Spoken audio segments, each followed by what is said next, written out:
Hello everybody, Manithral here, and welcome to the weekly update video for RS3. Now this week we have a community discussion and the February marketplace drop. So, in case anybody missed it, there's actually a lot of discussion about the road restoration. There was a couple blogs that have taken place last week, which was the early game rebalance and dailyscape overhaul. So there is some stuff that was posted, but there wasn't, I want to say there wasn't like a very in-depth conversation about it. Other than some stuff like the altar, like offering bones at altars, is going to be basically everywhere, except for if you do it at the Chaos Altar at the Wilderness, like we currently have, and you have a demonic skull, you'll get even more XP. So it's bringing back the whole aspect of the best XP will be from, higher risk type thing. It does say here too that living farm, sacred clay, and runespan points have, amongst other things, featured heavily in the discussion, and they're considering what can be done with these, but there's nothing yet. Consumables like Viswax and Wicked Hood teleport charges, but we can use the remaining ones. A brief reminder, they will not be removed from the inventories at this time. Hopefully Visiblax stays in general. For thieving, there's going to be tweaks in the plan changes. The Crystal Mask is one of that, as well as increased high-level thieving pickpocketing buffs. Additionally, on Friday, they were mentioning about further hunter buffs. For example, the Crimson Swifts currently have a success rate of 39% at level 1, increasing with your hunter level. They'll be buffing all birds to start at 75% success rate instead, for their unlock level instead. There is a chance from some folks that they'll be removing some AFK. There's concern from some folks that they're going to be removing AFK activities. This is not the case. They're just looking to make sure things that are balanced, more balanced forward. So meaning the less activity, like more AFK type stuff, probably won't have the most XP versus something that you're currently working on. So this week we're still falling into the February month ahead of the beta test, bug fixes, and regrounding items and or overhaul. So on Thursday, February 12th, we're going to be talking about the regrounding items and overhaul. They will be discussing that come February 13th, and there will be blogs up about both of those. However, for this week, we see a February marketplace drop. So what they're going to be doing is, I noticed this as well, but all kinds of limited edition outfits are now going to be purchasable on the marketplace. So there's going to be outfits, pets, animations, and more using rune coins. From the way this looks, is it will be rotating. And it does say that these items will be available until March 8th. Now, there is some things in here I find kind of concerning, and I'm going to address this right now to you guys, is there is some stuff saying here about auras. Now, the outfits being in here is not a big deal. However, I will go over the outfits first.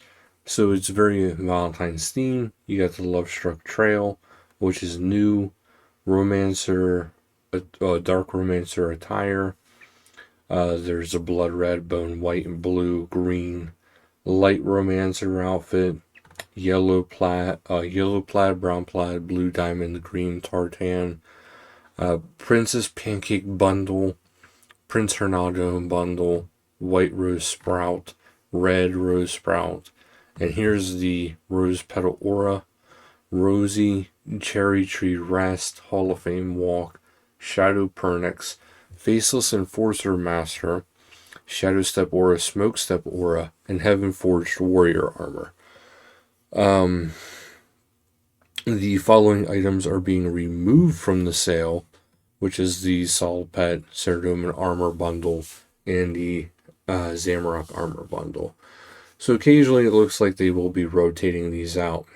However, since there is the upcoming Aura overhaul, I would hold off purchasing anything that deals with auras until we at least see what they're talking about come Friday on the 13th, when seeing about if there's going to be something big going on with auras.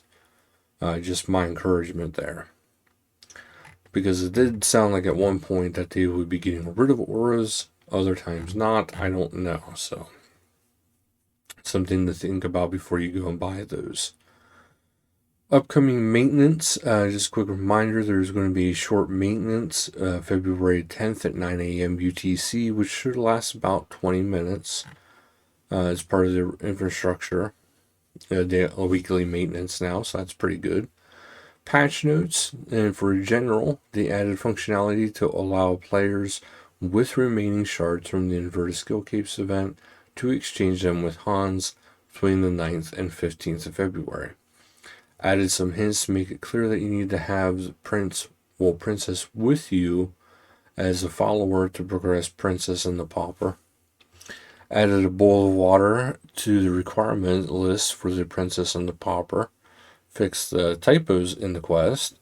And Princess now correctly visible at the start of the Princess and the Pauper for all players.